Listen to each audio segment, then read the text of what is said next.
Bismillahirrahmanirrahim. Assalamualaikum warahmatullahi wabarakatuh. Alhamdulillah. Alhamdulillahi rabbil alamin.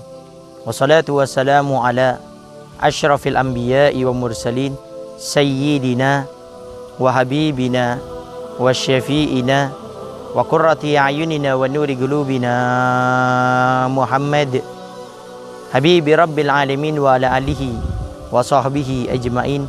Sahabat-sahabat yang dimuliakan oleh Allah Subhanahu wa taala, tadi sudah kita bahas tentang 6 perkara yang bisa menghilangkan pahala orang yang berpuasa di bulan Ramadan.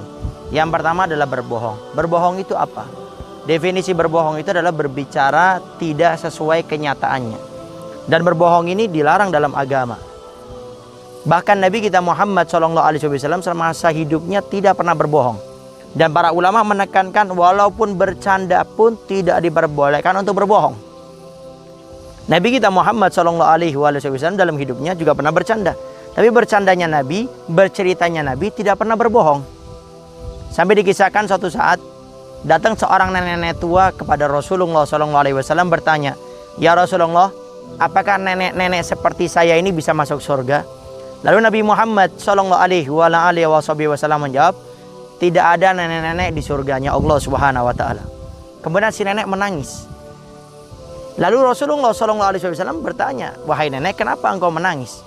Si nenek menjawab, "Ya Rasulullah, engkau katakan orang seperti aku, nenek-nenek tidak ada di surga. Kalau tidak ada di surga, tentu tempatnya di nerakanya Allah Subhanahu wa taala."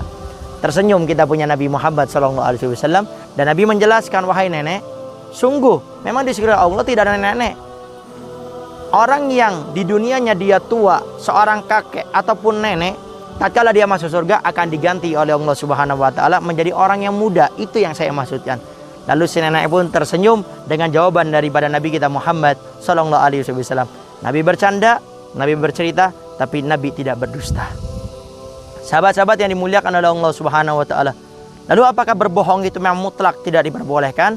Berbohong dalam 3 perkara ini diperbolehkan, bahkan mendapatkan pahala. Yang pertama adalah berbohong untuk mendamaikan 2 orang yang sedang bersiteru. Islahu datul bain, mengakurkan 2 orang yang sedang bertengkar, itu diperbolehkan, bahkan dapat pahala. Contoh, ada si A, dia ribut dengan si B. Lalu kita datang kepada si A mengatakan, "Wahai fulan, sesungguhnya si B itu meminta maaf. Cuma dia tidak enak meminta maaf. Coba engkau mulai minta maaf, pasti si B akan meminta maaf." Lalu kita datang kepada si B, "Wahai fulan, si A itu ingin minta maaf. Cuma dia malu untuk mengungkapkannya. Coba kamu minta maaf, pasti dia akan meminta maaf kepadamu." Ini kita waktu itu berbohong. Tapi berbohong yang seperti ini diperbolehkan dalam agama untuk mendamaikan 2 orang yang sedang ribut. Kemudian yang kedua, berbohong yang diperbolehkan bahkan mendapatkan pahala adalah berbohong menyembunyikan orang yang akan dibunuh. Ada seorang datang kepada kita, dikejar-kejar oleh orang akan dibunuh, kemudian kita menyembunyikan di rumah kita. Datang gerombolan orang ini mengatakan, "Engkau lihat si fulan?" "Aku tidak melihatnya." Padahal kita tahu, kita menyembunyikan di rumah kita. Itu diperbolehkan dalam agama dan mendapatkan pahala. Yang ketiga adalah menyembunyikan tentang kekuatan pasukan kita. Jadi tatkala kita ditanya jumlah pasukan berapa, kemudian kita bukan hanya bilang nggak tahu, kita berbohong, maka itu diperbolehkan bahkan mendapatkan pahala. Sahabat-sahabat yang dimuliakan oleh Allah Subhanahu wa taala, itulah daripada berbohong yang harus kita ingat khususnya di bulan Ramadan. Sekali lagi, jangan sampai kita tidak mendapatkan pahala keutamaan orang yang berpuasa di bulan Ramadan gara-gara berbohong. Itu saja yang bisa Al-Fakir sampaikan. Assalamualaikum warahmatullahi wabarakatuh.